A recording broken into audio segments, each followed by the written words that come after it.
Et donc, on passe au keynote de ce sujet. Alors, cette année, on a dit qu'on faisait exceptionnellement, pour une fois, on mettait en lumière des projets informatiques, de l'IT, ce que l'on ne fait jamais dans les keynotes d'Evox, mais la pandémie étant venue, étant compliquée pour tout le monde, on avait envie de mettre en avant ces projets, ces acteurs qui ont contribué à se battre contre la Covid et la pandémie.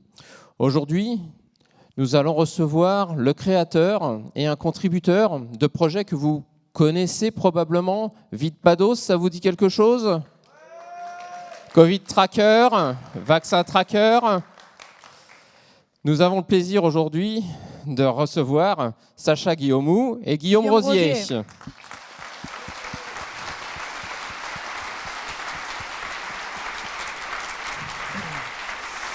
Venez par là, qu'on vous voit bien. Venez. Ici au milieu. Alors Guillaume, je crois qu'on va te présenter, mais brièvement, vous avez dû le voir, mais à plein d'endroits, les journaux télé, dans les journaux écrits, partout. Tu es consultant chez Octo Technologies, Data Scientist chez Octo Technologies. Tu as créé donc ces projets Covid Tracker à l'origine, et donc tu pilotes avec toute l'équipe maintenant des projets open source qui se développent. Vous allez en parler ce matin. Et en plus, même s'il n'a pas 10 années de l'ordre des services, il n'est pas cavalier, mais chevalier aussi. Chevalier de l'Ordre national du mérite, félicitations. Merci. C'est suffisamment rare, surtout dans nos professions, pour le mettre en avant, donc félicitations.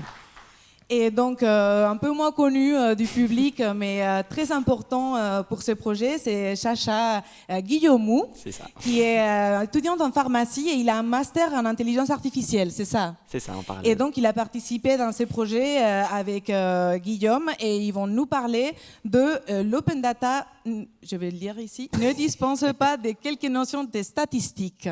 Donc, un grand applaudissement pour nos speakers. Merci.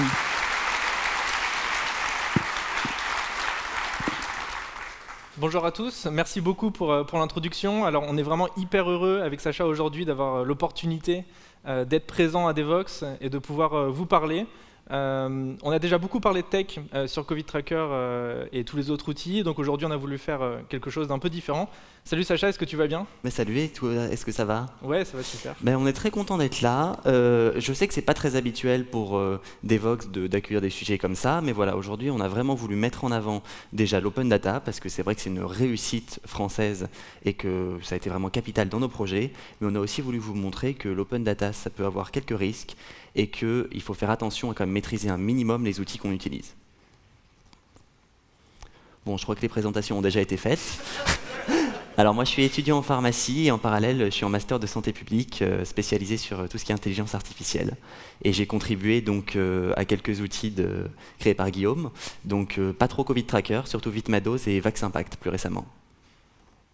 Effectivement, les présentations ont été faites. Au cas où, je m'appelle Guillaume Rosier, consultant chez Octo Technologies. Et donc, comme l'a dit Sacha, j'ai fondé plusieurs initiatives qui ont aidé, enfin qui se sont basées sur l'open data et qui ont aidé, j'espère, à mieux comprendre l'épidémie ou à en terminer un peu plus vite avec l'épidémie, même si tout n'est pas terminé encore aujourd'hui. Notamment Covid Tracker. On ne va pas détailler les initiatives, mais rapidement, pour ceux qui ne connaissent pas, c'est une plateforme qui permet de suivre l'épidémie en affichant différents indicateurs et différentes statistiques. C'est entièrement basé sur l'open data, c'est une plateforme qui est aussi open source, le code est entièrement open source, et donc elle a été créée grâce à la puissance de l'open source et des contributeurs. Plus de 150 contributeurs ont participé au développement des différentes plateformes. Je tiens à les remercier du fond du cœur, entre autres Sacha, mais donc 149 autres, sans qui rien n'aurait été possible. C'est un succès stratosphérique, on n'aurait jamais imaginé ça. C'est 10 millions d'utilisateurs actifs, parfois plusieurs millions de vues par jour sur les différents outils. Donc c'est complètement inimaginable pour nous. Et lors du développement de Covid Tracker, on a été confronté à une problématique. On souhaitait visualiser des données, des statistiques via des graphiques notamment, qui permettent de contextualiser, qui permettent de mieux comprendre certains phénomènes. Mais du coup, on a aussi remarqué que ces visualisations peuvent parfois être contre-productives, voire ajouter des biais. Et donc, on voudrait en parler aujourd'hui. Alors, on a un deuxième outil qui a été créé plus récemment qui s'appelle VaxImpact. Donc, en fait, nous, on s'est posé une problématique, c'est que tout le monde parlait de vaccination et qu'on a vraiment voulu caractériser l'efficacité ou non de la vaccination sur différents critères. Donc, d'abord, les cas de Covid, ensuite, les hospitalisations pour Covid et enfin, les admissions en réanimation pour Covid. Et nous, on s'est posé plein de questions au moment de la conception de cet outil et on savait que ça allait être sujet à polémique et qu'on ne pouvait pas faire d'erreur sur nos chiffres, on ne pouvait pas se permettre de faire un démenti et de dire « Ah non, nos chiffres sont faux ». Et en sachant qu'il y a plein de médias qui ont commenté les différentes données open data et que les chiffres n'étaient pas les mêmes parce que les procédés n'étaient pas les mêmes, on a dû avoir une méthodologie très claire qui est publique d'ailleurs et on s'est posé plein de questions sur les choix des groupes et tous ces biais statistiques dont on va vous parler aujourd'hui, on les connaît, on sait qu'on peut tomber nous-mêmes dedans, et justement, c'est le fait de les connaître d'avance qui fait qu'on fait en sorte de ne pas tomber dedans, et c'est vraiment ce qu'on veut vous expliquer aujourd'hui. Alors, l'open data, vous savez tous ce que c'est l'accès des données libres. Alors, c'est une politique qui n'est pas que française, mais qui s'est beaucoup développée en France ces dernières années, et là, on a vu dans le cadre de la crise sanitaire que c'était quand même très utile. Alors, pourquoi est-ce que c'est bien? Parce que ça permet une transparence des décisions qui donne confiance à la population puisque toutes les données qui sont utilisées pour prendre les décisions politiques sont publiques. Ensuite, ça permet une harmonisation des travaux puisque différentes équipes de recherche peuvent travailler sur les mêmes groupes et du coup on évite d'avoir une équipe qui a un résultat différent parce que dans telle région il y a un facteur qui change et ce genre de problème-là.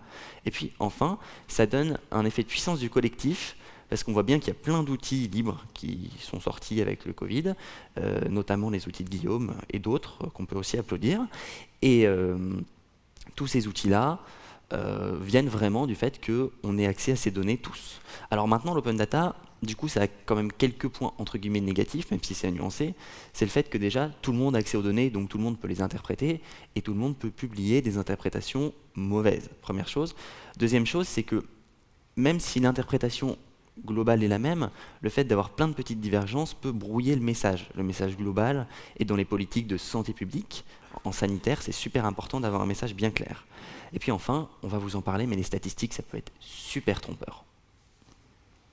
Alors aujourd'hui, on voudrait vous parler de deux choses principalement. La première, c'est le côté visualisation de données. Quels biais peuvent amener les visualisations de données et comment les éviter. Et la deuxième chose, c'est comment interpréter correctement des statistiques et des probabilités sans tomber dans certains grands pièges, vous allez voir, qui peuvent être très paradoxaux. Alors d'abord, on va vous montrer quelques illusions visuelles classiques sur les graphiques. Il y en a plein, on pourrait faire un exposé de 2 heures rien que sur ce sujet. On en a sélectionné 2. Et pour les éviter, il vaut mieux les identifier. La première, c'est le biais lié aux échelles. Sur la plupart des graphiques, des visualisations de données, on a des échelles temporelles, géographiques ou autres. On peut en avoir 2, 3, 4. Et ces échelles, il faut faire très attention parce que parfois, elles peuvent être tronquées et ça peut induire beaucoup de biais. Ça, c'est un graphique qui a été publié par un ministre, je ne vais pas le nommer, il y a quelques jours sur un réseau social, qui présente le nombre de cambriolages de logements ces dernières années en France. Donc moi, quand je vois ce graphique, et je pense que vous aurez la même interprétation, vous direz oulala, ça montait beaucoup entre 2008 et 2013, et oulala, ça baisse beaucoup entre 2017 et 2020. On a l'impression même que ça revient presque en bas à zéro. Mais en fait non, parce que l'échelle verticale à gauche des ordonnées est tronquée, elle commence à 150 000 et elle finit à 330 000. Donc on peut faire le même graphique, mais avec l'échelle entière, et l'interprétation est un peu différente selon moi. On a l'impression que c'est beaucoup plus stable, voilà, qu'on a un niveau très élevé, que ça baisse à peine. Et en plus, j'ai utilisé une autre astuce, c'est des pointillés à la fin, puisque c'est des données 2020 Covid, donc qui sont partielles, qui sont sous-évaluées. Voilà. Et donc ces deux éléments, l'échelle entière et les pointillés à la fin, induisent une interprétation des données, un message qui est très différent. Donc il faut faire très attention aux biais liés aux échelles, puisqu'il est très souvent présent dans les médias ou sur Internet. Donc voilà, donc quand on met côte à côte les graphiques, ils véhiculent un message différent. Le deuxième biais dont je voudrais parler aujourd'hui, c'est un biais lié aux perspectives. Souvent, les médias, parce que c'est plus joli, ont envie de faire des graphiques en 3D. Ici, c'est un graphique qui présente les différentes religions en France. Donc on a 45% de personnes qui sont sans religion, 43% qui sont catholiques et 8% qui sont musulmans, entre autres. Si on regarde le graphique en haut à droite, donc qui est une vue en 3D, avec le 8% qui est devant, on a l'impression qu'il prend une part importante. Par contre, si on change la disposition en 3D du graphique et qu'on met le 8% au fond derrière, on a l'impression qu'il représente une partie très faible de la population. Donc on peut voir que c'est un biais qui est assez important. Les graphiques en 3D, il faut souvent s'en méfier, parce que ça entraîne des illusions d'optique qui peuvent biaiser, changer, modifier le message qui est véhiculé. Donc ce qu'il faut retenir, c'est qu'une visualisation de données, c'est important, c'est hyper important pour contextualiser, pour comprendre des données, mais c'est forcément subjectif. Il y a forcément des choix d'échelle, de forme, de couleur, dont il faut faire très attention, parce qu'ils peuvent vraiment mettre en valeur un message, modifier un message ou le biaiser. Alors maintenant, on va vous parler un peu d'erreurs statistiques classiques. Là, Guillaume, il vous a parlé de choses qui sont vraiment sur le visuel.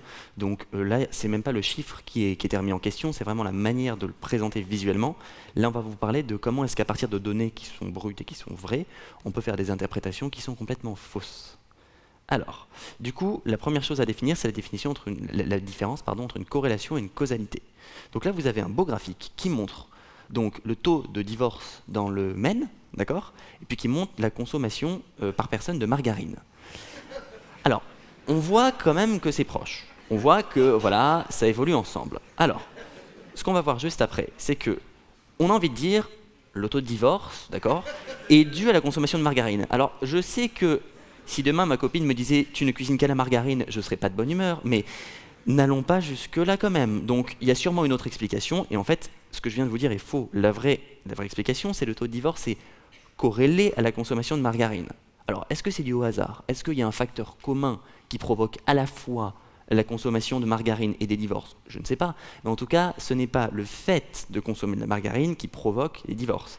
C'est la différence entre la corrélation, donc deux éléments A et B qui évoluent ensemble, sans forcément être liés l'un à l'autre. Et puis la causalité. Dans ce cas-là, c'est A qui va induire B, donc l'évolution de A qui induit l'évolution de B. Donc faites toujours attention, c'est pas parce que deux choses évoluent dans le même sens, ensemble, que l'une est la source de l'autre. Un deuxième phénomène important qu'on rencontre régulièrement, c'est la différence entre probabilité d'intersection et probabilité conditionnelle. Je pense qu'on a à peu près tous convaincus qu'il y a à peu près 50% de femmes, 50% d'hommes, et à peu près 100% de la population, un peu moins, a deux jambes. Donc on peut en conclure que la probabilité d'avoir deux jambes et d'être une femme, c'est 50%. Mais par contre, si on étudie la probabilité d'avoir deux jambes sachant qu'on est une femme, là c'est 100%, parce qu'on prend le groupe des femmes, et dans ce groupe des femmes, on regarde la proportion de ces femmes qui ont deux jambes, et donc c'est quasiment 100%. Et donc là, on met le doigt sur quelque chose d'important, c'est la différence entre la probabilité d'intersection, l'intersection entre deux groupes, le groupe des personnes qui ont deux jambes et le groupe des personnes qui sont des femmes, et la probabilité conditionnelle, donc qui est conditionnée. Et là, il y a un mot qui est important, c'est la différence entre le « et » le « sachant », qui change de façon drastique le message qui est véhiculé par ces statistiques. Donc on peut voir qu'un simple petit mot peut biaiser considérablement l'interprétation d'une statistique. Alors, là, on va vous parler du théorème, en fait, plutôt que du paradoxe de Bayes. C'est un théorème très simple, statistiquement parlant, mais qui n'est pas très intuitif, on va dire, de manière logique quand on parle. Donc, en fait, moi, je vous dis, aujourd'hui, la probabilité d'avoir des lunettes, sachant qu'on ne regarde pas, on n'utilise pas régulièrement des écrans, c'est 40%. Bon, ici, dans la salle, on est tous des gros consommateurs d'écran, donc est-ce que quelqu'un peut me donner la probabilité, voilà, comme ça, d'avoir, sachant qu'on utilise des écrans, des lunettes, une idée, un chiffre? Bon. Alors, Guillaume va nous montrer. Alors, moi, sur mes petits chiffres perso, alors ça marche pas du tout dans cette salle, la majorité des gens m'ont répondu 60%. Ils m'ont dit, bah oui, puisqu'il y a 40% des gens qui ont des lunettes, d'accord, en ne regardant pas d'écran. Donc, le complément à 100%, c'est 60%. Alors en fait, ben non, la bonne réponse, c'est 95%. En fait, là, ce qu'on a fait, c'est qu'on a voulu absolument extraire une donnée qui est qu'on sait que toutes les probabilités, leur somme va falloir 100%, et on a une donnée qui est ce 40%, on a envie de faire une différence. En fait, le raisonnement, il est complètement faux. On va le présenter d'ailleurs juste après.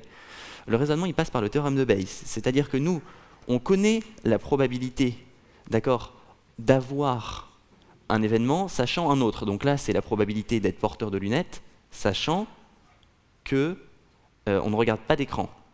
Et le théorème de Bayes, il permettrait de trouver l'inverse, donc la probabilité de ne pas regarder d'écran sachant qu'on porte des lunettes.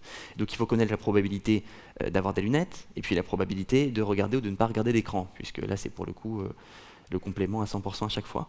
Bon, donc partant de là, vous avez une jolie formule en bas à droite, et puis en fait, voilà, on part de deux données brutes, nous, qu'on connaissait, qui étaient le nombre de gens qui portaient des lunettes, d'accord, donc 51%, et puis le nombre de gens qui consommaient régulièrement des écrans, ou qui regardaient régulièrement des écrans.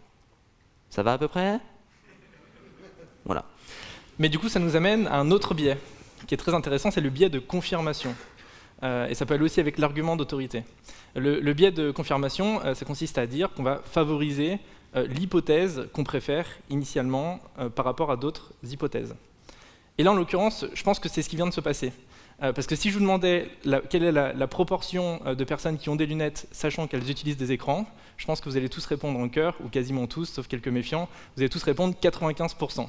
Parce que vous considérez, vous me faites confiance, et donc vous considérez que j'ai un pouvoir d'autorité sur ce point-là très précis. Et en fait, c'est complètement faux. C'est pas faux à cause du raisonnement, le raisonnement est juste, les formules sont justes, mais c'est à cause des données de base à gauche, le 0,8, 0,51, 0,4 qu'on a utilisé dans les formules, en fait, qui ne sont pas vraies, qu'on a totalement inventées, et donc cette probabilité n'est pas 95%, elle est différente. Et donc ça, c'est un biais qui est très important, le biais de confirmation, puisqu'on on est tous humains et on a tous envie de favoriser certaines hypothèses, même lorsqu'elles s'avèrent fausses.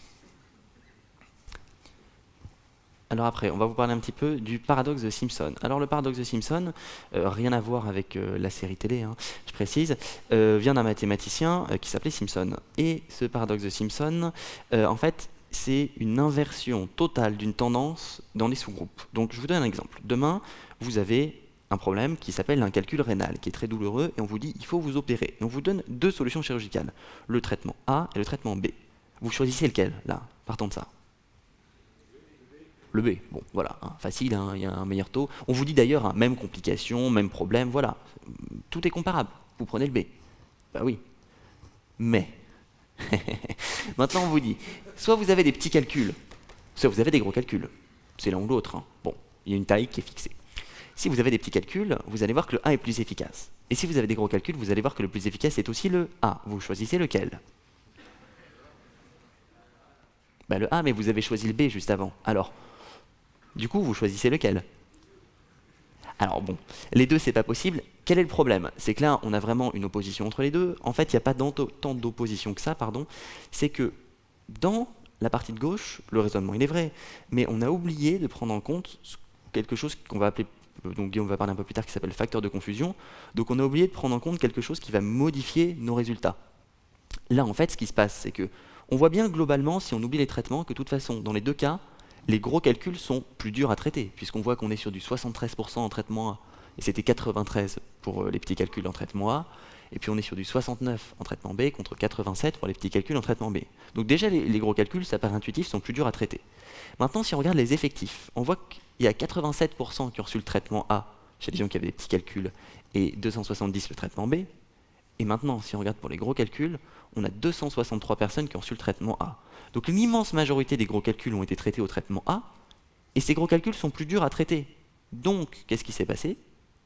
Il s'est passé que ça a faussé la tendance, et ça a complètement diminué l'efficacité en fait, du traitement A dans les chiffres totaux. Donc en fait, le traitement à choisir, c'est le traitement... Oui, A. C'est ça. Non, j'aime bien vous embêter.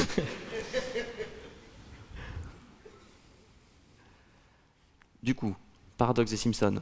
Première chose, la tendance elle peut être faussée, voire carrément inversée. Donc là, on a carrément un résultat qui est incohérent. On n'a pas pris en compte ce qu'on appelle le facteur de confusion. Ici, c'est quoi? C'est la taille du calcul. Donc c'est-à-dire qu'il y a quelque chose qui est au sein de la population et qui est différent entre les deux groupes. On voit bien que le taux de traitement par A et par B n'est pas le même, et on l'a oublié. Et en santé, c'est important, et souvent, ce qu'on oublie, c'est tout bête, c'est l'âge. On fait une donnée générale, et on oublie que si on la regarde par âge, ça change la tendance. Et justement, on va le voir tout de suite, ce biais lié à l'âge en santé. Là, on vous a mis un graphique des données qui sont réelles, françaises, publiées par Adresse, qui représente la réduction du risque d'hospitalisation, donc la réduction de formes graves, chez les personnes qui sont vaccinées, par rapport aux personnes qui ne sont pas vaccinées contre le Covid. Au début, seule la barre en noir a été publiée. C'est-à-dire qu'on savait que ça divisait par 8 le risque d'être hospitalisé pour les personnes qui sont vaccinées. Et donc à ce moment-là, on s'est dit, en fait, c'est pas incroyable. Par rapport à ce qu'on attendait, c'est pas incroyable. Mais quand on étudie, ensuite les données ont été publiées dans chaque tranche d'âge, quand on étudie dans chaque tranche d'âge, on se rend compte que c'est supérieur dans quasiment toutes les tranches d'âge. Chez les 20-39 ans, le risque est divisé par 33. Chez les 40-59 ans, le risque est divisé par 45. Chez les 60-79 ans, le risque est diminué par 29. Et chez les plus de 80 ans, le risque est diminué par 8. Et donc là, en fait, on a exactement le même biais. C'est le même paradoxe de Simpson. À cause du biais lié à l'âge, on prend un groupe, on prend la population générale, on prend l'ensemble des personnes qui sont admises à l'hôpital, mais en fait, la très grande majorité des personnes qui sont admises à l'hôpital ont plus de 80 ans ou plus de 60 ans. Donc c'est des personnes qui sont âgées, et sur ces personnes-là, la réduction du risque est un peu inférieure parce que, pour des raisons médicales, elles ont d'autres comorbidités, etc. Donc c'est très important. Là aussi, ça modifie le message suivant si on prend en compte ou pas ce facteur de confusion. Ensuite, on a un autre biais qui est lié au faible effectif. Si je vous montre la réduction du risque, cette fois-ci en soins critiques chez les personnes qui sont vaccinées, la réduction est de 83 chez les 20-39 ans. Donc là, tout le monde va dire c'est super, ça fonctionne super bien. Par contre, chez les 0-19 ans, c'est seulement divisé par 2. Grosse déception, ça fonctionne pas si bien que ça sur les 0-19 ans, vous allez me dire. Mais en fait, non. Là, la différence, c'est qu'il y a très peu de 0-19 ans qui sont admis en soins critiques, très très peu. Si on regarde, en fait, les 0-19 ans qui sont admis en soins critiques, il y en a 1, 2 ou 3 par jour pour 10 millions d'habitants. Donc en fait, il y en a extrêmement peu. Il y en a quelques-uns qui sont admis chaque jour. On imagine qu'ils ont des comorbidités ou d'autres problèmes de santé. Et donc c'est pour cette raison, c'est parce que l'effectif est beaucoup trop petit, et donc statistiquement, il n'est pas représentatif de l'ensemble de la population de 0 à 19 ans. Alors aujourd'hui, on a voulu vous parler d'un sujet tech un peu différent. On s'est rendu compte, en développant nos différentes initiatives cette année, qu'il y avait plusieurs biais, des biais qui pouvaient être liés à des visualisations de données, qui sont très importantes, les visualisations de données, très importantes pour comprendre des données, mais il faut faire très attention à plein de biais, entre autres les échelles sur les graphiques et les perspectives, les graphiques en 3D, il faut toujours s'en méfier, il faut faire attention aux couleurs, aux formes, etc., qui peuvent changer drastiquement le message. Au niveau des statistiques et des probabilités, on a vu plein de biais. Corrélation n'est pas causalité, c'était la margarine et le taux de divorce. Probabilité d'intersection et probabilité conditionnelle, c'était les femmes qui avaient 2 jambes. Probabilité de bias, biais de confirmation, paradoxe de Simpson, biais du faible effectif. Ça, c'est seulement quelques-uns des biais auxquels on est soumis quand on interprète des données statistiques ou des probabilités. Écoutez, là, ce que Guillaume vous a montré, c'est que la manière de présenter un résultat, elle modifie complètement sa lecture. Donc déjà, il faut être capable d'avoir une capacité de ce qu'on appelle d'analyse et de lecture critique. Donc être capable de se dire « Oula, tel résultat n'est pas cohérent, donc il y a un problème quelque part ». Ensuite, il ne faut pas confondre non plus l'erreur qui est involontaire, et là il faut corriger la personne qui fait une erreur, et la falsification, là qui est une modification volontaire. Puis ce qu'on vous a montré, c'est qu'avec des vraies données, qui sont les données qu'on vous a présentées, sauf la diapositive où on vous a un petit peu arnaqué avec les lunettes. Mais voilà, les données globalement étaient vraies, on peut avoir des interprétations, on peut arriver à des interprétations qui sont fausses. Donc c'est pas toujours la donnée le problème, même s'il faut aussi vérifier toujours l'exactitude des données, mais ça peut être au moment du raisonnement qu'il y a un souci. On vous remercie pour votre écoute, et si vous avez des questions, c'est avec grand plaisir.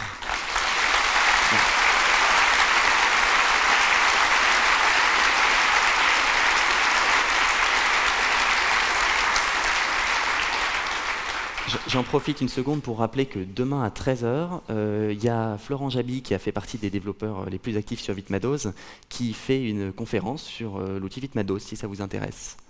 Voilà. Allez-y, soyez nombreux.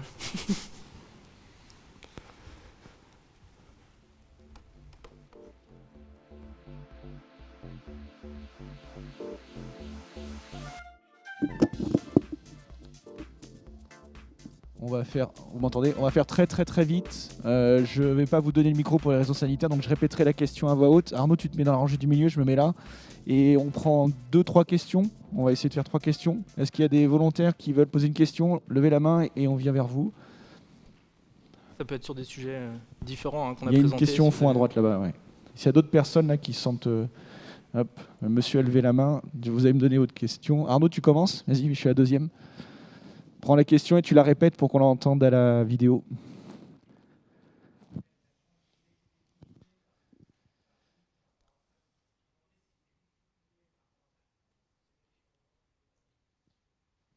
Pour la question sur les hospitalisations, pour les ratios par rapport à la division, est-ce que c'était vraiment divisé par 8 ou multiplié par... c'est quoi, divisé par 8? Oui, c'est... Alors... Est-ce qu'il était vraiment divisé par 8 ou pas? Les données qu'on a montrées, alors elles sont un peu périmées, elles ont 2 semaines je crois, mais c'est des vraies données qui viennent du rapport DRESS et qui sont accessibles sur VaxImpact. Donc, et ça montre qu'effectivement il y a 8 fois moins chez les personnes qui sont vaccinées, ou 40 fois moins chez les personnes qui sont vaccinées, d'hospitalisation. C'était les hospitalisations ou les soins critiques, je ne sais plus. On vous a pas arnaqué sur cette slide, si c'était la question. La deuxième question du monsieur, c'est comment vous avez travaillé la confiance avec les données qui venaient de l'open data et donc fait confiance à ces données-là? C'est bien ça, monsieur? Oui. Oui, c'est une question qui est très intéressante. Souvent, il n'est pas possible de vérifier très précisément l'origine d'une donnée. Donc, déjà, il faut faire confiance parfois aux organisations publiques. Mais deuxièmement, l'open data, s'il est suffisamment précis, permet aussi de vérifier les données. Aujourd'hui, par exemple, les données, je ne sais pas si on parle du Covid, mais on peut parler de tous les domaines. Les données sur les tests Covid, elles sont par département, par tranche d'âge. Et donc finalement, c'est vérifiable, c'est humainement vérifiable. On peut prendre un département, on peut interroger tous les labos et on peut comparer avec la donnée qui a été publiée. Et donc ça, c'est quand même un gage de confiance parce que ça apporte de la transparence, de la clarté. Et se dire que c'est vérifiable, je pense que ça permet quand même d'avoir plus confiance dans la donnée qui est publiée. Alors que si c'était une donnée agrégée, un nombre pour toute la France, quotidiennement, là, oui, on aurait un peu du mal. Enfin, il faudrait faire confiance vraiment aux organisations. On pourrait pas vérifier. Donc c'est pour ça que voilà, je pense que l'open data est très très important, justement pour donner confiance. Pour donner un petit exemple côté VaxImpact, nous dans le process du calcul de ces statistiques, on vérifie en faisant des sommes, par exemple, que la somme de tous nos groupes fait bien la population française. On vérifie que la somme des hospitalisations dans chaque tranche d'âge correspond à la somme globale qui n'est même pas publiée par le même organisme. Et de toute façon, là, on voit bien, par exemple, dans le cas des open data de l'adresse, qu'il y a un pavé qui doit faire une 30aine de pages, si on cumule ce qui est sorti, avec toute la méthodologie d'obtention des calculs de l'adresse. Et donc, si on reprend cette méthode, on réarrive bien à leurs résultats. Mais il y a bien un moment où il faut partir d'une donnée, et on ne peut pas nous-mêmes aller interroger tous les médecins, tous les hôpitaux de France pour leur demander les cas un par un. Donc, il y a bien un moment où il y a forcément une donnée quelque part. Mais quand le recoupement de toutes ces données donne que des liens cohérents, on peut partir du fait que toutes ces données sont cohérentes. Toute petite dernière par rapport à l'open data. Ouais. Aujourd'hui, quels sont les formats que vous recevez? On imagine tous que vous recevez des beaux JSON ou des beaux fichiers. Oui, on a des magnifiques API en temps réel. Voilà, tout à fait, c'est ça, on est d'accord? C'est ça, voilà, donc le débat est terminé, on a des belles API en temps réel. Non, c'est évidemment faux. Alors, bon, ça va quand même de mieux en mieux, on a des CSV, on a des JSON, voilà, qui sont de relativement bonne qualité, mais ça dépend des ministères, ça dépend des organisations. Par exemple, l'Éducation nationale publie ses données en PDF.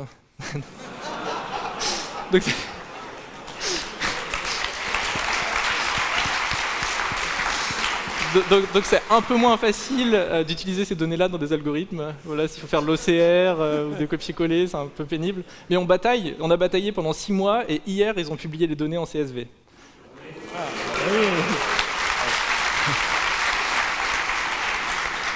Écoutez, merci beaucoup à tous les deux. J'invite tout le monde à venir les voir. Ils sont là aujourd'hui. Venir les rencontrer à la fin de la conférence. Merci Guillaume, merci Sacha. Merci à vous et tous. On vous souhaite une bonne journée. Et merci à l'équipe d'Evox pour cette opportunité.